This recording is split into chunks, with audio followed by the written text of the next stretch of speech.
Hello mga ka-neighbors! So for today's video, samahan niyo ako dito sa Bali, Indonesia, and this is our first day of tour. So yun na nga guys, fresh from the airport, diretso tour na. So ito yung third namin na tourist spot. This is the Swing Haven, and dito yan sa Ubod. So ang dami namang ibang spot din na may mga swing area and ganito. Pero dito kami dinala ni Kuya, so maybe kung ano yung malapit dun sa last tour namin.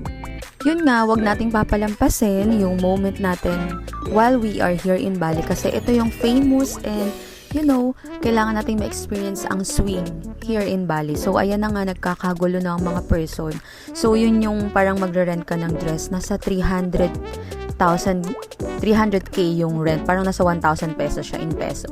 Tapos, parang may entrance siya and then may lunch na kasama. So, parang 300K din yun. So, parang nasa 2,000 yung nabayaran namin. May lunch na siya and then may free, na siya, rent ng dress.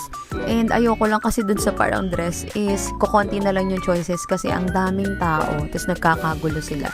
So, ito pala yung mga pila. May mga pila dun sa swing and dun sa may mga area. Mostly kasi dun sa swing yung mahaba ang pila. Tapos, ayan, gumalagala lang ako. Chinek ko lang yung mga pwede pang Instagrammable area dito sa Swing Haven. And ayun, buti na lang hindi pa super as in crowded. So this one, yung spot na yan is iba pala yung fee. Pero hindi ko na siya in-avail. And ang dami rin kasing area na pwede kang magpa-picture. And yung mga locals dito, so sila yung mag-picture talaga sa'yo. Hi guys, we're here at Heaven Valley Swing. So ayun, may ino-offer sila ditong lunch and the package. So grabe, ang daming tao. Hindi ko na-expect pila pala here. So, ayun. Nice naman. Nice. So, around parang 2,000 pesos per pax with lunch na yun ha. And, iba pa yung i-rent yung gown or the dress. It's 300K thousand. So, yun. If you want to rent a dress. So, syempre, mag-rent kayo kasi nga that's the peg here in Bali Swing. And marami naman siyang Instagrammable post here. Pero yun nga, may pila din and ang daming dress. Kaya lang, parang I think some of the dress are already used and then you're gonna use it again. Oh my God. So, no choice ka kasi you're here. So, mamaya pa, kakain muna kami kasi gutom na ako.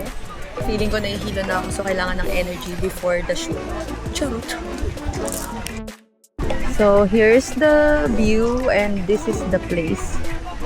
So, maraming tao kasi lunchtime and maraming nagbi-video, pictures, whatever. So, kailangan tiis-tiis lang for the shoot, for the photos and videos. So, ayan guys. Daming tao, mainit. Expect it kasi it's in Bali. So, mamaya na lang waiting for our lunch kasi grabe yung gutom ko. Hindi ko na kaya. So, later again. Bye! We're gonna eat lunch. And yun na nga, in-enjoy ko na lang yung moment ko. Nag-intay ako sa swing, tapos lahat, nagpa-picture ako dun sa mga area. And ang haba ng pila sa swing, parang almost 30 minutes to 1 hour. Grabe, ang tagal kasi nung nauna sa akin. So, our last stop is the coffee club. So, bye!